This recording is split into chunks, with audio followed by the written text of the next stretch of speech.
বন্ধুরা আজকে নিয়ে আসলাম এগুলো কি জানেন ফুদিয়ে খেতে হবে আপনি পেয়েছে আপনাদেরকে দেখাই দেখেন আসলে এগুলো বাজি দেখাই আপনাদেরকে তো এই যে নিয়ে আসলাম বাদামগুলো ভাজার জন্য আপনারা দেখতে থাকুন টাটা আসসালামু আলাইকুম এই যে দেখেন ওয়াও কতগুলো বাদাম হ্যালো গাইস এই যে তো দেখেন বাদামের আমার বাবা ভিডিওটা আমি বাদাম আপনাদেরকে আনছে। শুরু করলাম দেখুন আজকে বৃষ্টির দিনে হ্যাঁ আমার মামুনি বায়না করছে বাদাম খাবে এই কারণে তাই আমি তো বাদাম আনতে বলেছিলাম তাই বাবাকে তো দেরি না করে বাদাম নিয়ে এসে ভাজা শুরু করে এখন আমাদের ভাজা কমপ্লিট এখন আমরা বাদামগুলো খাবো হ্যাঁ তো আপনারা দেখতে থাকুন ভিডিওটার সাথে থাকুন আমরা বাদাম দিনে বাদাম খেতে তোমার অনেক ভালো লাগে অনেক ভালো লাগছে বন্ধুরা মজা। অনেক মজা না একটা জিনিস আপনারা পারলে উত্তরটা দিবেন কমেন্ট বক্সে এটা ঠান্ডাও না গরমও না তারপরেও এটা ফুদিয়ে খাইতে হয় সেটা কি অবশ্যই আপনারা কমেন্ট বক্সে জানাবেন কেমন লাগে তোমার কাছে মজা। মজা লাগে মামুনিটাকে যারা যারা ভালোবাসেন ভালোবাসার মানুষরাই আপনার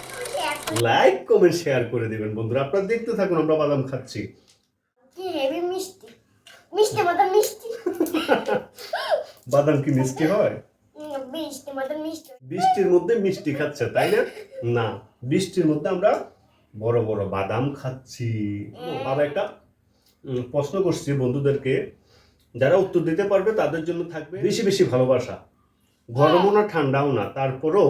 ফু দিয়ে খাইতে হয় হ্যাঁ কি সেটা অবশ্যই আপনার কমেন্ট বক্সে জানাবেন বন্ধুরা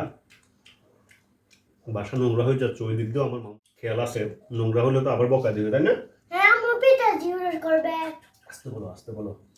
সবাই শুনে ফেলবে আচ্ছা মামু হুম? তুমি কিভাবে জানো বৃষ্টির দিনের যে বাদাম খাইতে আমি বাদামও পছন্দ করি এই কারণে খাই ও,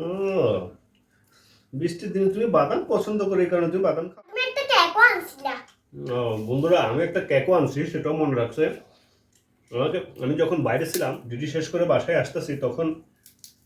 আমাকে ফোন দিছে আমার মামুনি ফোন দিয়ে বলতেছে নিয়ে আসতে টিফিনে কেক নিবে আর বৃষ্টি পড়তেছে বাদাম নিয়ে আসো আমরা বসে বসে বাদাম খাবো বন্ধুকে জিজ্ঞাসা আমি তো সাইন্স করে পড়ে আমি এদিকে মনে ফুলে এটা জিজ্ঞাসা না বন্ধুদেরকে আচ্ছা বন্ধুরা আমার মামুনির জন্য দোয়া করবেন আমার মামুনি প্রথম প্লেতে গামারা পড়তো তো চাইনিজ স্কুলে পড়ে সবাই ওর জন্য দোয়া করবেন আজকে একটা মজার ঘটনা ঘটছিল স্কুলে তোমার বলো তো বন্ধুদেরকে বন্ধুরা আমি আজকে আলু আলু অঙ্ক ধরছি এখন আমি 6 হয়েছিলাম মানে কি বলছে আপনারা বুঝেন নাই আমি আপনাদেরকে বুঝাই বলি ওর স্কুলে আজকে প্রতিযোগিতা দিয়েছিল ওদের ম্যামে কয়জনকে দিছিল মা সবাইকে দিছে আচ্ছা সবাইকে আলু খেলা প্রতিযোগিতা মানে কিছু আলু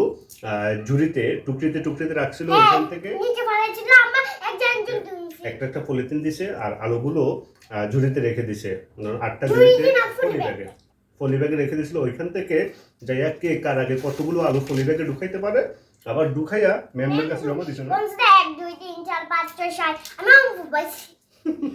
আচ্ছা যাই হোক তো ও যতটুকু পলি ব্যাগ থেকে আলুগুলো নিয়ে আবার পলি ব্যাগে নিয়ে ম্যামকে জমা দিছে তো ও বলতেছে আমি বেশি পারি নাই আমি 6 নাম্বার সাত নাম্বার সেই না বুঝছি আচ্ছা, বন্ধুরা ও 7 নাম্বার হয়েছে 6 নাম্বার হয়নি যাই হোক ওর জন্য সবাই দোয়া করবেন আল্লাহ যেন ওকে দীর্ঘ নেখায়াত দান না আমি আজকে টার্গেট থেকে না বাইতে যাব আপনারা আমাদের না বাইতে আসেন নানুর বাড়িতে যাবে তো আপনাদেরকেও দাওয়াত দিছে আপনারাও চলে আসুন ওর নানুর বাড়িতে বাবা আমাদের না বাইতে তো পুপি আছে আমার ও, তোমার পুপিরা আছে হ্যাঁ পুপির সাথে আমি দেখা করছিলাম কালকে আবার কালকে যাব বন্ধুরা, অবশ্যই কমেন্ট বক্সে জানাবেন এই বৃষ্টির দিনে এই কি বাসায় বসে বসে বাদাম খাইতে কার কার ভালো লাগে এটা খুবই ভালো লাগে আমার মামুনির কাছে অনেক ভালো লাগে অনেক ভালো লাগে দেখুন কতগুলো বাদাম দেখুন আমরা বাটলে সবগুলো ভিডিওটা শেয়ার করে ভালো দিবেন লাগলে অবশ্যই ভালোবাসার যতগুলো মানুষ আছেন সবার কাছে অনুরোধ করবো সবাই ভিডিওটা বেশি বেশি করে শেয়ার করে দেবেন সবাই ভিডিওটা দেখবেন কমেন্ট করে জানাবেন আর যে প্রশ্নটা করছি ঠান্ডাও না গরমও না তারপরেও ফু দিয়ে খাইতে হয় সেটা কি অবশ্যই কমেন্ট করবেন তো সবাই ভালো থাকবেন সুস্থ থাকবেন দেখা হবে অন্য কোনো নেক্সট ব্লগে সবাইকে আল্লাহ হাফেজ